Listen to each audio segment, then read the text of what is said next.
TNPSC group 1 தேர்வில் தேர்ச்சி பெற்று துணை ஆட்சியர் பணி ஆணையை பெற்றிருக்கிறார் ராமநாதபுரம் மாவட்டம் நீராவியைச் சேர்ந்த திரு நிர்மல் ராமசாமி அவர்கள்.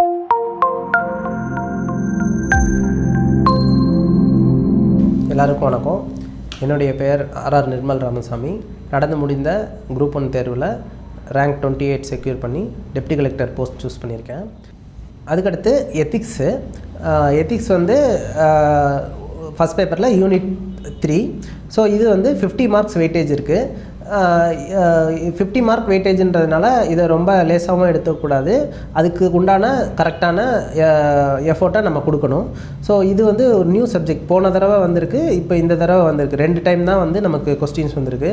ஸோ வந்து வெளியே மெட்டீரியல்ஸு, ஸ்டாண்டர்ட் மெட்டீரியல்ஸ் எது என்ன ஏது அப்படின்றதெல்லாம் நான் வந்து குழப்பிக்கலை. நான் வந்து அப்போலோ மெட்டீரியல்ஸ் மட்டும் ஃபாலோ பண்ணேன். அங்கே கொடுத்த டெஸ்ட் பேட்ச் அண்ட் அங்கே உள்ள கொஸ்டின்ஸு, அதுக்கு அவங்க வச்சுருந்த ஆன்சர் கீஸு, இதை மட்டும்தான் நான் மெயின் ஃபோக்கஸ் பண்ணேன். ஃபஸ்ட் டைம் போன டைம் நான் மெயின்ஸ் எழுதியிருந்தப்போ எத்திக்ஸ் படிக்க கொஞ்சம் கஷ்டப்பட்டேன். ஸோ என்னென்னலாம் வந்து நம்ம யூஸ் பண்ணணும் அப்படின்றது, ஏன்னா ஃபஸ்ட்டு மெயின்ஸு எத்திக்ஸ் இருக்கிற ஃபஸ்ட்டு மெயின்ஸு. ஸோ அது வந்து எப்படிலாம் வந்து கொஸ்டின்ஸ் வரும், என்ன ஆங்கிளில் வரும் அப்படின்றதெல்லாம் கொஞ்சம் தெரியலை. ஸோ திருக்குறள் ஒரு கொஸ்டின்ஸ் வரும், அப்புறம் அட்மினிஸ்ட்ரேட்டிவ் ரிஃபார்ம் கமிஷன் ரிலேட்டடாக கொஸ்டின்ஸ் வரும். இந்த மாதிரிலாம் வந்து இன்ஸ்டியூட்டில் சொல்லியிருந்தாங்க. ஸோ அதை வந்து நான் வந்து கூடுதல் கவனம் கொடுத்து படித்து வச்சுருந்தேன். லாஸ்ட் டைமில் என்னோடய மார்க் எத்திக்ஸில் வந்து கொஞ்சம் மார்க் கம்மியாக இருந்துச்சு.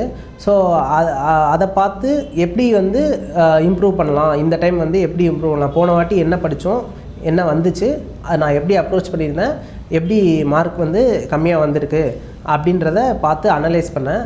அதை வந்து எப்படின்னா, போன வட்டம் எழுதின டாப்பர்ஸ் ரேங்க் சர்வீஸ் வாங்கின கேண்டிடேட்ஸோட பேப்பர்ஸ் வாங்கி பார்த்தேன். ஃப்ரெண்ட்ஸ் இருந்தாங்க. ஸோ அவங்களோட பேப்பர்ஸ் வாங்கி பார்க்கும்போது அவங்க எப்படி அப்ரோச் பண்ணியிருந்தாங்க, அவங்களோட அப்ரோச்சில் நம்ம அப்ரோச் பண்ணால் இந்த வாட்டி எப்படி சர்வீஸ் வாங்கலாம் அப்படின்ற ஆங்கிளில் நான் பார்த்தேன்.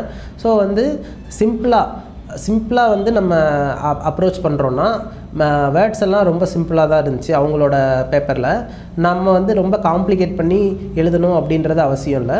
ஸோ சிம்பிளாக நம்ம எக்ஸாமைனருக்கு புரிகிற மாதிரிக்கு, கரெக்ஷன் பண்ணுறவங்களுக்கு புரிகிற மாதிரி நம்ம வந்து நம்மளோட வேர்ட்ஸை வந்து கொடுக்குறோம், ஆன்சரை கொடுக்குறோம் அப்படின்னா, கீவேர்ட்ஸோடு கலந்து கொடுக்குறோம் அப்படின்னா அதில் ஹை மார்க்ஸ் ஸ்கோர் பண்ணலாம் அப்படின்றது இந்த வட்டம் நான் தெரிஞ்சுக்கிட்டேன்.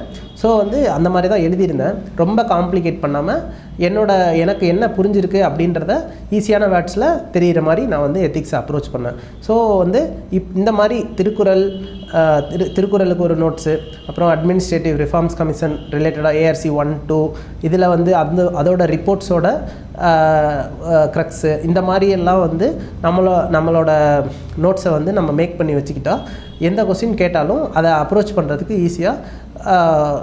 ஈஸியாக இருந்துச்சு.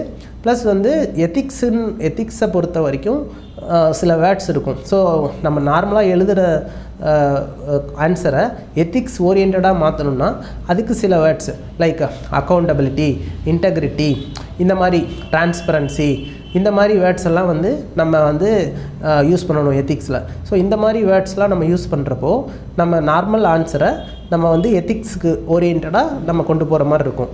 ஸோ இந்த மாதிரி வேர்ட்ஸ் கண்டிப்பாக நம்ம வந்து வரிசையாக எழுதி வச்சு அதை மனப்பாடம் பண்ணி அந்த வேர்ட்ஸை கான்சியஸாக நம்ம ஆன்சரில் கொண்டு வரணும் அப்படின்ற மாதிரி நம்ம பார்க்கணும். ஸோ இந்த வகையில் எத்திக்ஸை அப்ரோச் பண்ணோம்னா நமக்கு வந்து எத்திக்ஸில் நல்ல ஸ்கோர் மேக் பண்ணலாம். போயிடாதீங்க, அப்போ தான் நாங்கள் போஸ்ட் பண்ணுற வீடியோவோட நோட்டிஃபிகேஷன் உங்களுக்கு வரும்.